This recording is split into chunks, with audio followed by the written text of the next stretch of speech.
Na fronteira do novo milênio, um mistério continua a permear nossa cultura. Existiria vida extraterrestre? Segundo uma pesquisa, 1/3 dos americanos acredita em OVNIs. Quase 5 milhões afirmam ter vistos seres alienígenas. Os cientistas nos lembram que estes contatos não foram comprovados e nem podem ser. Os céticos dizem que essas pessoas foram iludidas ou querem lucrar com a polêmica. No entanto, as pessoas que afirmam ter tido essas experiências insistem que foram verdadeiras. Essas histórias chamam a atenção e refletem uma crença profunda de que não estamos sozinhos no universo. No interior de Kentucky, um homem relata a suposta batalha de sua família contra alienígenas em 1955. Com um alienígena. Perto da cidade de Nova York, dezenas de pessoas testemunharam OVNIs e visitas extraterrestres num parque público. E um estudioso da Bíblia fala sobre sua crença de que há 6.000 anos toda a civilização foi influenciada por visitantes do espaço sideral. A vida extraterrestre seria fato ou ficção? Ou pode apenas ser descrita como o inexplicável? Vida extraterrestre. Em 1955, em Kentucky, a cerca de 100 quilômetros de Nashville, Tennessee, havia uma tranquila comunidade rural. Na noite de 21 de agosto, no meio de uma roça, 10 pessoas tiveram um contato violento com os alienígenas. Os Langford estavam voltando de uma reunião de família, onde se divertiram e jogaram cartas. Lonnie Langford, que tinha 12 anos na época, lembra-se muito bem dessa noite. Estávamos eu, meu irmão, minha irmã, 2 meio-irmãos, suas mulheres e um amigo com sua mulher e minha mãe. Ficamos conversando e jogando cartas. O amigo de meu meio-irmão precisou sair, não tínhamos banheiro dentro de casa. Quando saiu, viu um objeto redondo com luzes ao redor.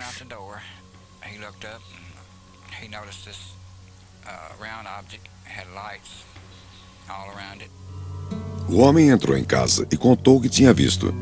Pensaram que ele estava brincando e continuaram jogando cartas. Mais tarde, todos foram dormir. Todos, exceto a mãe de Lonnie. Ela ficou acordada, olhando pela janela, viu uma criatura estranha e gritou.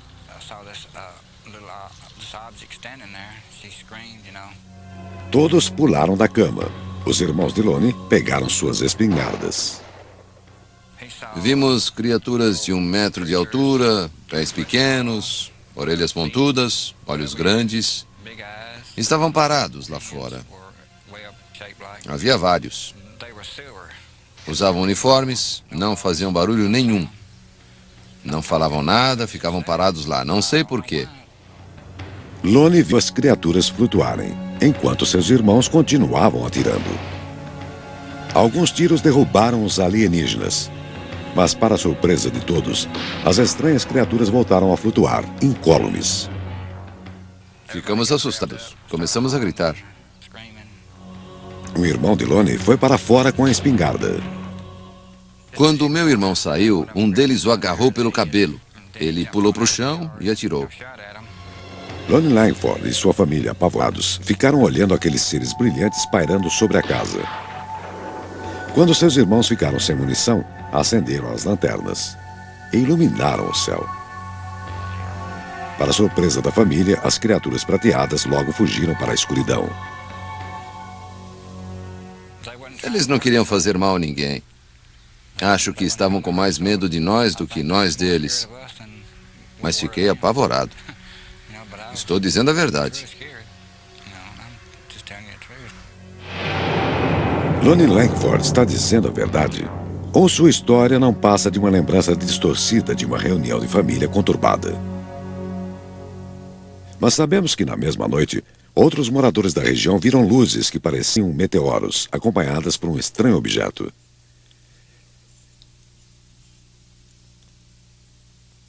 Quando os Langford comunicaram que viram, policiais e até mesmo soldados de uma base do exército próxima foram verificar o incidente. O soldado de Kentucky, Russell Ferguson, investigou o caso. Não encontrou nenhuma evidência concreta que comprovasse o relato dos Langford. Só encontramos a família bastante abalada e exaltada. Juravam que tinham visto pessoas baixas e prateadas, de olhos e cabeças grandes, que tinham tentado entrar na casa. O investigador de OVNIs, Philip Imbronho, acha o caso dos Langford convincente e que eles podem ter tido contato com extraterrestres. É um caso, na verdade, bastante convincente. A família não dava a mínima para os OVNIs. De repente, comunicam que esses homenzinhos chegaram na casa deles. Até hoje, é um dos poucos casos que me convencem de que talvez os extraterrestres visitem a Terra e interajam com a sociedade. Na época do caso Langford, nos anos 50, americanos de todas as classes sociais estavam fascinados por discos voadores. Hollywood produzia filmes de ficção científica. Muitos exploravam os temores causados pela Guerra Fria. O público estava influenciado por filmes, livros e revistas. Mas os moradores dessa região eram lavradores e protestantes, alguns deles fundamentalistas.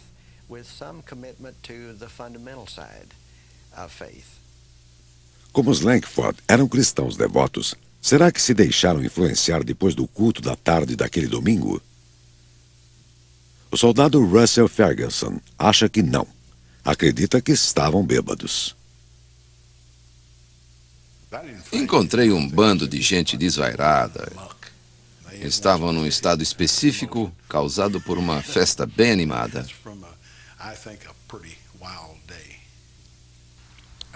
Não havia bebidas na casa, porque minha mãe era muito religiosa e não permitia.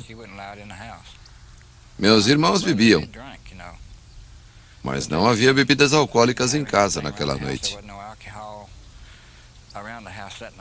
Outra explicação para o que houve naquela noite envolve um circo que estava de passagem na cidade. Descobri nos arquivos do jornal que o circo ficara na cidade 3 noites. Na quinta, sexta e sábado, antes do incidente relatado. O circo devia ter macacos, e eles podem ter fugido.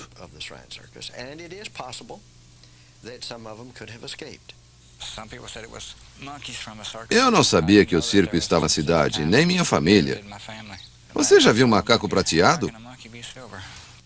Se essas estranhas visões não foram causadas por bebida em excesso ou por macacos, o que aconteceu? Greg Little, que escreve sobre fenômenos paranormais, acha que pode haver uma explicação científica. Essa região de Kentucky fica sobre uma falha geológica. Segundo Little, pressões tectônicas da Terra podem criar imagens estranhas a partir de descargas eletromagnéticas tão fortes que desorientam as pessoas. Essas falhas geológicas têm um enorme campo eletromagnético a seu redor. Quando uma pessoa fica perto de um campo, há uma interação com a química cerebral, que produz serotonina, uma substância bioquímica idêntica a uma droga alucinógena chamada dimetrotriptamina, que equivale a uma viagem de LSD de 30 minutos. E como é que se chama uma viagem dessas? Um sonho. Sonhos, pesadelos. Nunca se saberá exatamente o que aconteceu naquela noite de verão de 1955. Não imagino por que eles vieram. Acho que estavam passando e resolveram dar uma descida. Por que Deus criou todos os outros planetas, luas e sóis? Se há vida nesse planeta, por que não haveria em outros?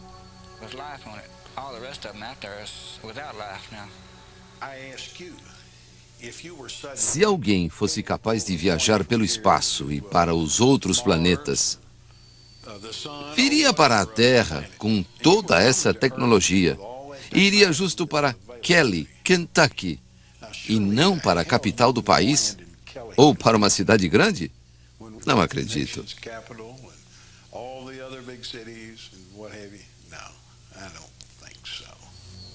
Uma coisa é certa.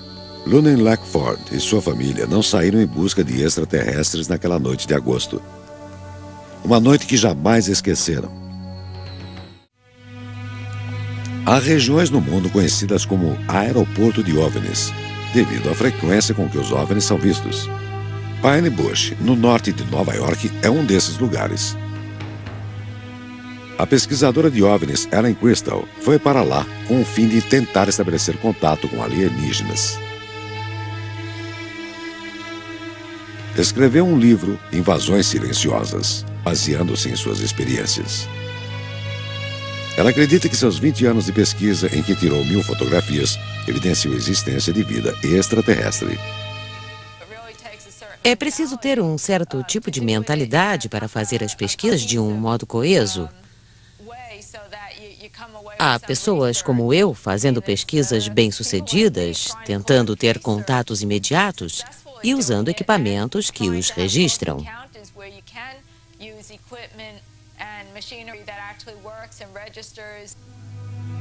Ellen começou a procurar seres extraterrestres nos arredores de Pine Bush no início dos anos 80. Naquela época, uma médium lhe disse que ela havia sido curada por alienígenas de uma grave doença que teve na infância. Ela me analisou e disse que, quando eu tinha 4 anos, fiquei muito doente. Mas uma nave que pairava sobre uma Casa Branca me curou.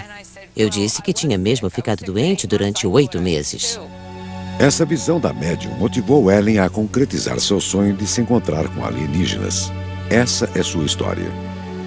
Ela afirma que em 7 de agosto de 1980, ela teve um contato imediato que satisfez sua curiosidade. Talvez mais do que ela havia esperado.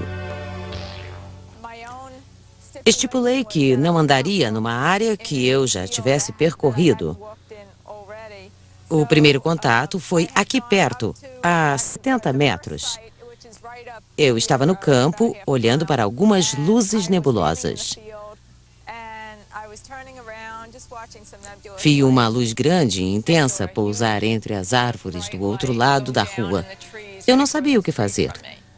Achei que estivessem me desafiando. Ellen aceitou o desafio. Foi de um campo a outro pensando no que fazer a seguir. Reuniu coragem e voltou ao lugar onde vira a luz pela primeira vez. Iluminou as árvores com a lanterna e viu algo que parecia um inseto, mas moveu a lanterna para baixo e viu pernas que pareciam correr sem sair do lugar. A criatura correu pela clareira em vez de se esconder atrás de algum arbusto.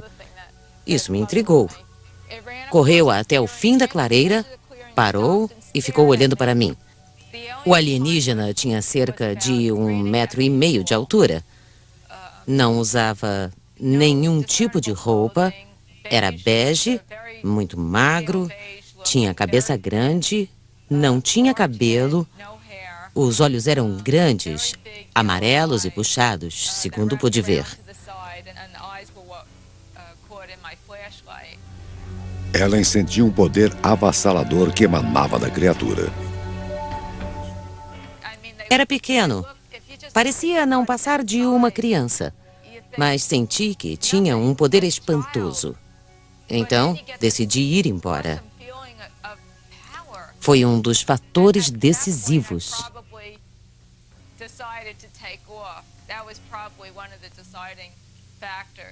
Amedrontada e exausta, foi até um estacionamento vazio para descansar e organizar os pensamentos. Não conseguia lidar com as minhas emoções. Estava paralisada de medo. Lembro que arquejava, estava em pânico. Comecei a transpirar. Ellen Crystal registrou esse contato e outras experiências que depois incluiu no livro. Ao longo de suas pesquisas, elaborou uma teoria própria sobre o motivo da vinda dos alienígenas à Terra. Acho que os alienígenas têm um problema físico terminal. O único motivo para eles estarem aqui em grande número é terem um problema físico terminal relacionado à reprodução. Podem ser uma raça à beira da extinção.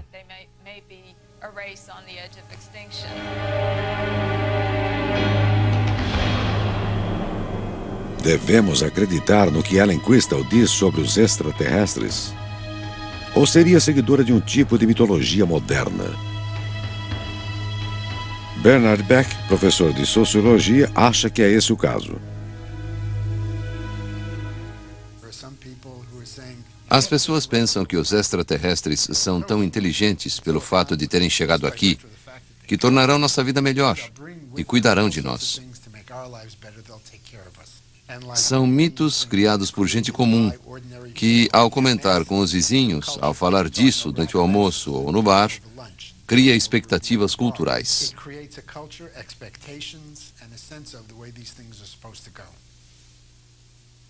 Segundo o investigador de OVNIs Philip Imbronho, as expectativas de Ellen são tão intensas que seu aparente fascínio por ficção científica acaba afetando sua objetividade.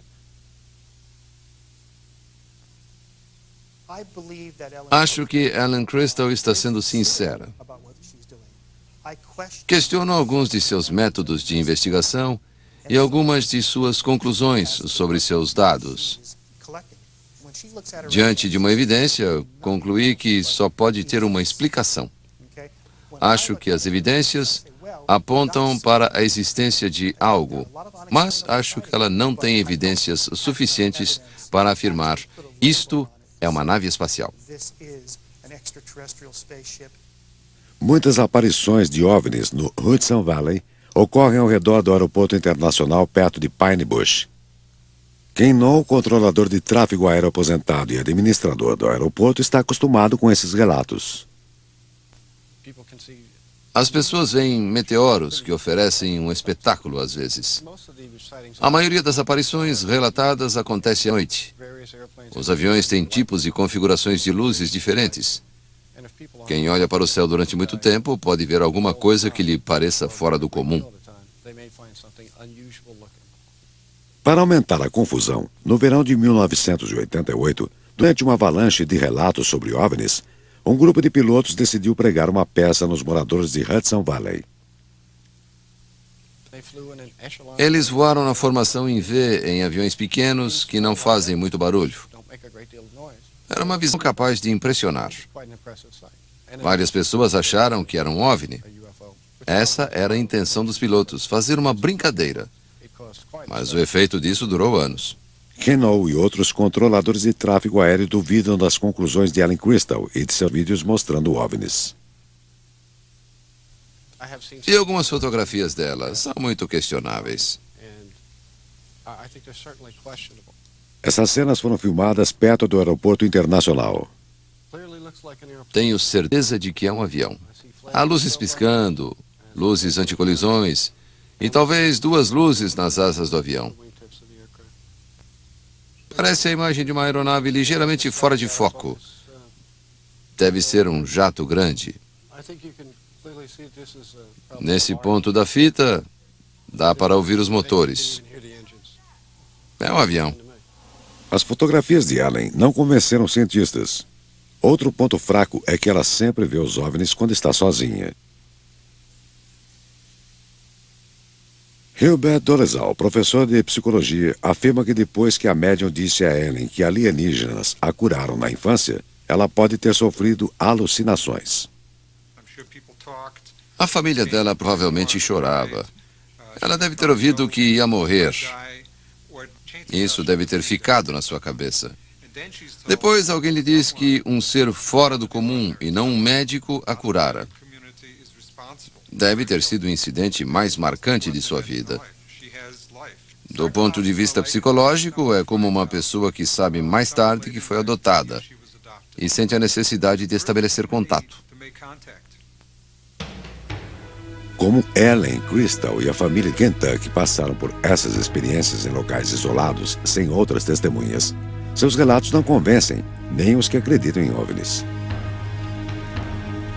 Há 20 anos, dezenas de pessoas disseram que viram um OVNI num parque público em New Jersey, perto da cidade de Nova York.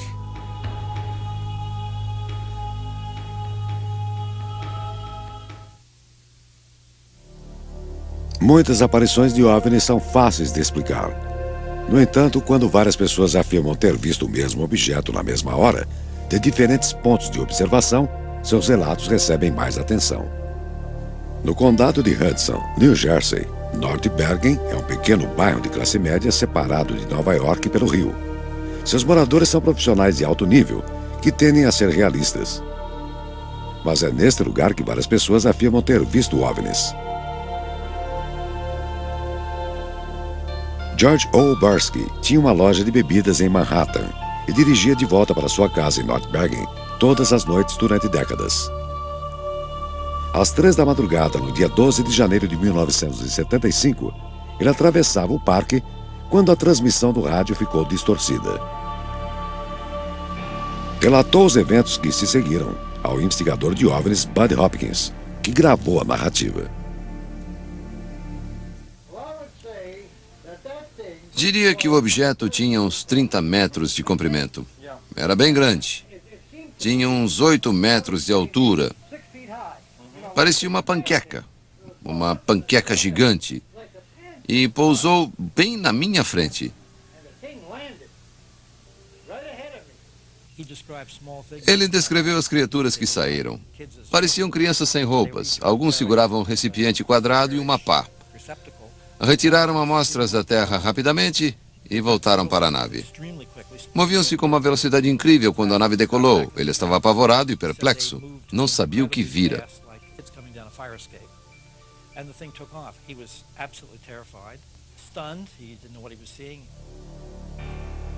George O. Barsky chegou em casa tremendo, aterrorizado pelo que tinha visto. Eu estava apavorado. Transpirava. Preparei um chá, depois liguei o rádio e tomei 2 aspirinas. Estava com medo. Achei que estava ficando louco ou doente. George O. Barsky morreu em 1990. Seu filho Frank lembra-se bem do caso. Ele descreveu um objeto grande em formato de disco. Por falta de uma explicação melhor, direi que era um objeto voador não identificado. Tinha um disco na parte inferior e luzes muito estranhas. Depois que a nave pousou, meu pai disse que ficou paralisado de medo. Ele, que sempre enfrentava ladrões em sua loja em Nova York, e sabia o que era sentir medo. Mas aquela nave realmente o apavorou. Bud Hopkins tentou reforçar o relato de George O. Barsky com outros testemunhos, como de um porteiro que trabalhava num prédio de apartamentos na frente do parque. Sabia que havia um prédio lá. Passei semanas tentando localizar o porteiro. Liguei para ele, sentindo a adrenalina no sangue. Mas ele disse que nunca esqueceria do disco voador que pousara no parque. Sua descrição da nave era idêntica à de George.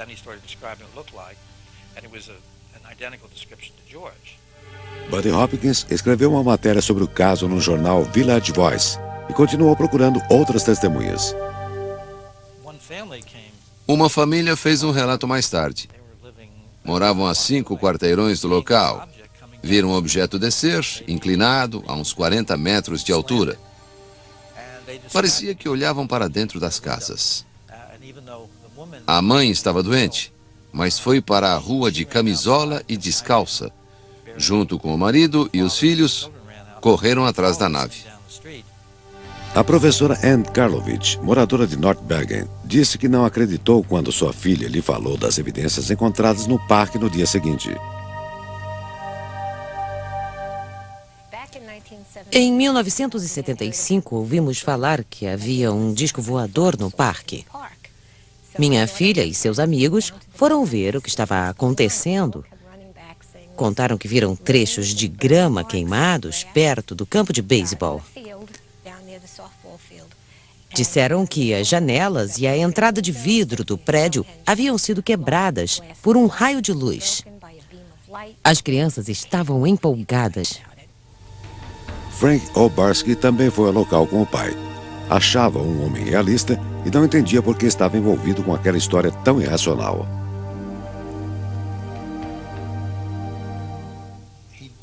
Ele não se interessava por fenômenos que não faziam parte da vida cotidiana. E aquilo realmente não fazia parte do cotidiano. Foi difícil para mim conciliar a imagem do meu pai com a história que ele me contou. Ele disse: tentei ser honrado e honesto durante toda a minha vida. Ninguém vive assim 70 anos e depois estraga tudo, inventando uma bobagem. A região de North Bergen já tinha registros de aparições de OVNIs anteriores à experiência relatada por O'Barkins, e os relatos continuam. Desde o suposto contato tornado famoso por O'Barkins em 1975, moradores de North Bergen, New Jersey, relataram ter visto dezenas de OVNIs em várias ocasiões diferentes. No dia 6 de julho de 1986, o investidor Ron Lee e a artista Ninetta Napi apreciavam o pôr do sol da varanda do apartamento dela no conjunto Stone Range. Pensei, que negócio é esse no céu? Vi uma coisa que eu não conseguia identificar. Não se mexia, não emitia nenhum som. Ficamos olhando e tentando imaginar o que seria. Se ouvisse o som de um motor, não teria achado estranho. Mas era um objeto silencioso e grande, e isso chamou ainda mais a minha atenção. Era oval e tinha 3 luzes embaixo. Ficou estacionado no céu durante uns 10 minutos. E depois partiu em direção ao sul sem precisar de impulso. Simplesmente deslizou numa velocidade superior à que estou acostumado a ver. Pouco depois, ouvimos um barulho e vimos aviões militares a segui-lo.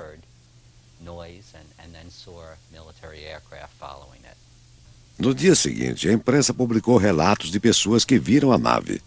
Ninetta não ligou para nenhum serviço público. Quando contamos casos assim, as pessoas não levam a sério. Eu negava para mim mesma o que tinha visto. Não queria acreditar. Aquilo não era racional. 2 anos depois, nessa mesma região de New Jersey, o DJ David Delia afirmou que viu um objeto não identificado sobre o Hudson Park no dia de St. Patrick, em 1988. Disse que estava dirigindo para casa quando notou algo no céu. Parou o carro.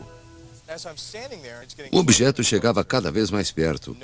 Não fazia barulho, mas as luzes que formavam um triângulo eram brancas e verdes. Delia voltou para o carro e seguiu o OVNI ao longo de vários quilômetros, reparando no formato nave. O OVNI tinha formato de diamante. Meus polegares mostram a posição em que ele avançava. Em 1993, 5 anos depois da experiência relatada por Delia, outra moradora de North Bergen, Ann Karovich, que encarara com ceticismo os outros contatos, afirma que ela também viu um objeto voador não identificado. Vi uma luz com um formato elíptico brilhando. E aí pensei, o que será isso? Parecia se mover lentamente, mas eu não tinha certeza. Quando virei o carro, tinha desaparecido. Quando cheguei em casa, encontrei minha filha e meu genro. Disse a ele, vi algo estranho na rua. E ele disse, vi também. Tinha um brilho misterioso. Parecia metálico e tinha muitas luzes fluorescentes, brilhantes, como holofotes.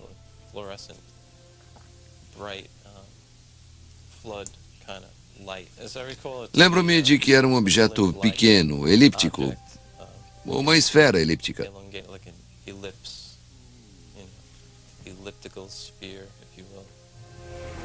Joe Bass leu no jornal no dia seguinte que os objetos vistos eram ilusões causadas pela neblina. Sei que não eram apenas luzes em meio a nuvens ou meteoros. Acho que era uma aeronave das Forças Aéreas. Existem aeronaves desse tipo. Não era um avião, nem um helicóptero. Era uma nave pequena.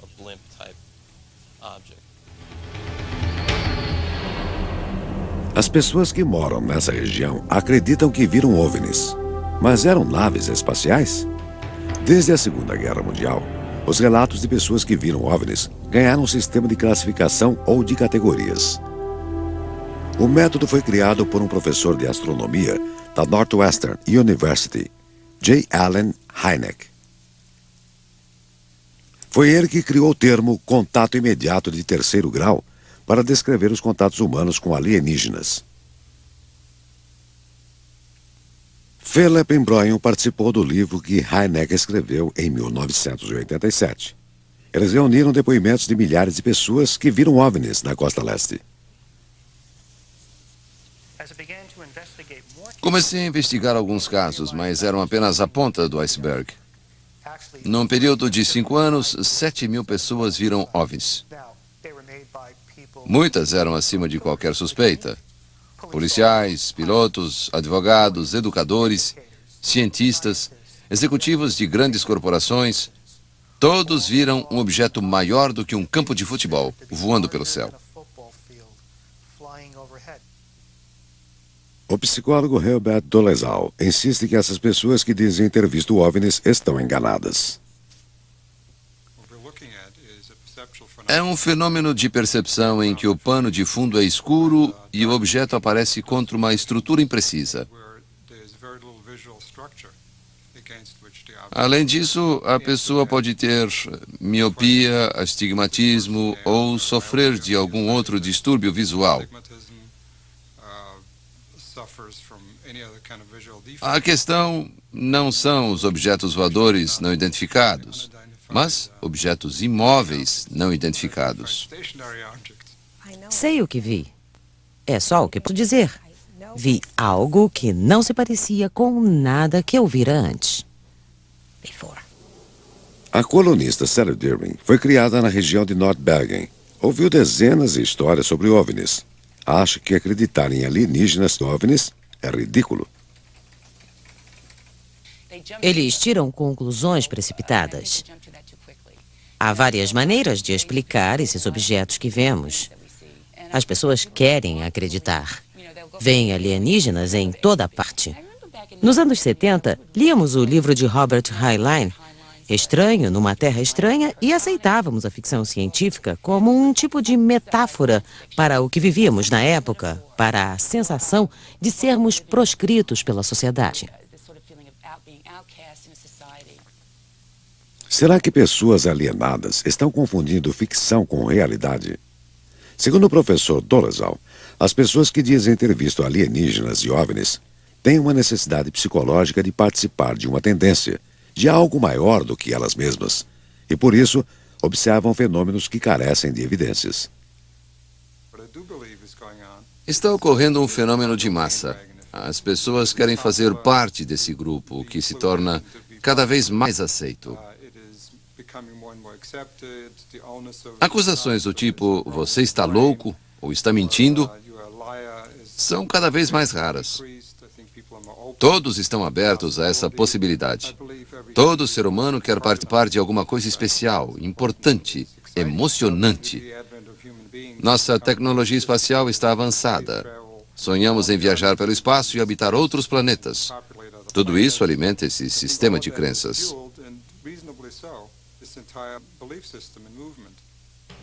Os céticos, como o professor Dolezal, explicam por que essas experiências são ilusórias. mas quem passou por elas irrita-se com esse ceticismo. Frank Obarski ainda está perplexo com o que supostamente aconteceu a seu pai. Ficava aborrecido quando diziam que ele estava mentindo. Foi isso que mais me marcou e intrigou.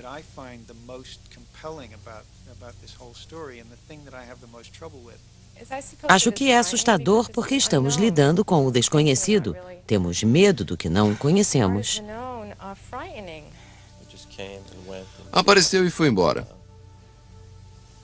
Posso estar enganado, mas acho que foi um acontecimento único. Vi algo inexplicável.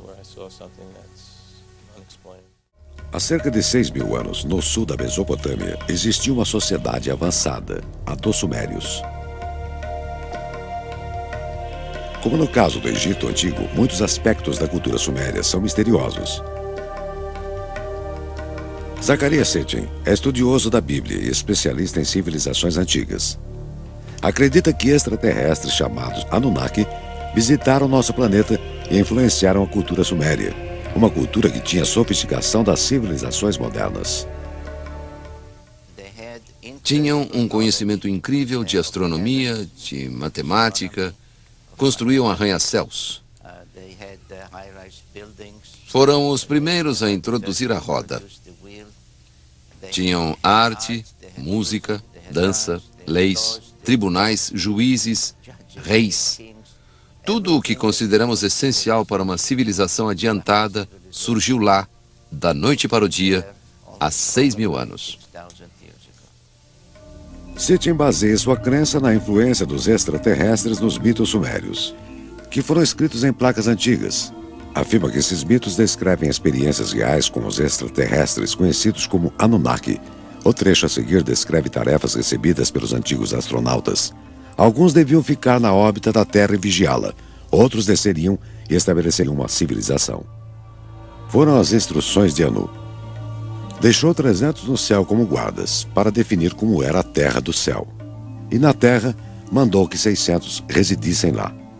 Depois de dar todas as instruções aos Anunnaki, do céu e da terra, distribuiu suas tarefas. Pelo que entendi de vários desses textos, eles estavam perdendo a atmosfera de seu planeta, seja por causas naturais ou desastres ecológicos. Segundo ele, os textos contam que os Anunnaki vieram para a Terra e recolheram partículas de ouro que usariam para proteger sua atmosfera. Os mitos também dão informações sobre leis, astronomia e o cosmo. Nesses textos, o sistema solar não consiste de 9 planetas, mas de 12. Os Anunnaki vieram do 12º planeta, chamado Naburu. Esse planeta misterioso aproxima-se da órbita terrestre a cada 3.600 anos. Essas evidências dos textos e descrições antigos não deixam dúvida de que seres de outros planetas participaram não só de nossa criação, acelerando a evolução, como narra a Bíblia, mas da nossa civilização durante milênios.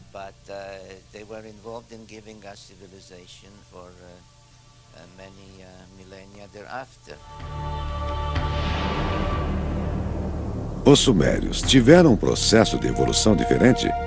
Quase todos os estudiosos da cultura suméria descartam essa hipótese, inclusive o professor Miguel Civil, da Universidade de Chicago. Na minha opinião, não há nada na evolução da cultura do sul da Mesopotâmia que não possa ser explicado pela evolução normal da cultura de modo geral. O professor Civil afirma que os textos mitológicos dos sumérios são apenas o que parecem ser, mitos. Duvida da capacidade de Sitchin de traduzir esses textos. O autor mistura línguas, explica uma forma de linguagem através de outra. Às vezes, ele parece quase incapaz de saber se uma palavra é do sumério ou do hebreu.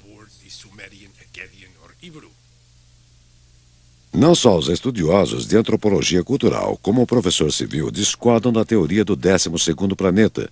Os astrônomos duvidam até de sua premissa.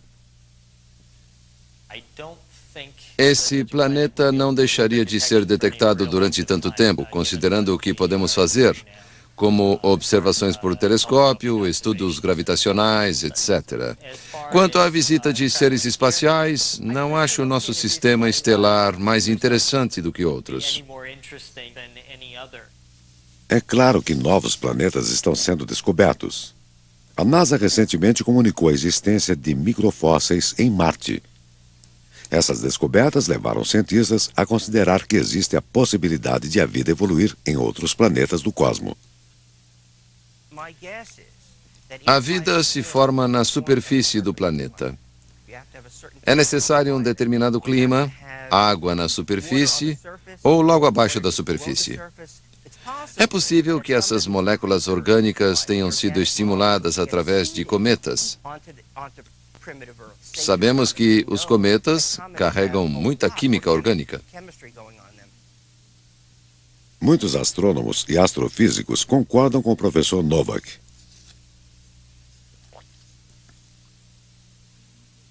Mesmo se existe vida inteligente no espaço, mesmo com nossa atual tecnologia, as distâncias no céu são grandes demais. Talvez existam outras civilizações no cosmos, mas, caso existam, estão tão longe de nós que não poderiam nos alcançar. Estão a centenas de milhares de anos-luz de distância. Não há a menor chance de que cheguem até nós. As distâncias entre os astros são muito vastas. A distância da Terra até o centro da galáxia é por volta de 30.000 anos-luz. Alguns afirmam que a atual onda de aparições de extraterrestres substitui a religião tradicional. Tradicionalmente, as pessoas acreditavam num ser divino, em Deus. Na ausência dessa crença religiosa, ou talvez como um suplemento, há uma necessidade de se acreditar em seres mais sofisticados, mais sábios, mais avançados tecnologicamente. Parece-me que esse é um suplemento ou substituto para a crença religiosa.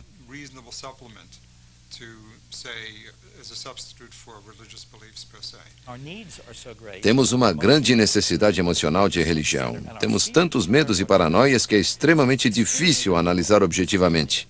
Mas é o que devemos fazer. Todas as eras tiveram seus extraterrestres. Mas agora temos uma linguagem que permite que sejam seres extraterrestres. Antigamente, eram apenas seres estranhos. Se todos os cientistas céticos do mundo se reunissem durante um ano e fizessem um estudo profundo desses fenômenos para descobrir se os OVNIs são mesmo extraterrestres, talvez surgissem algumas respostas, em vez de críticas constantes a essa ciência.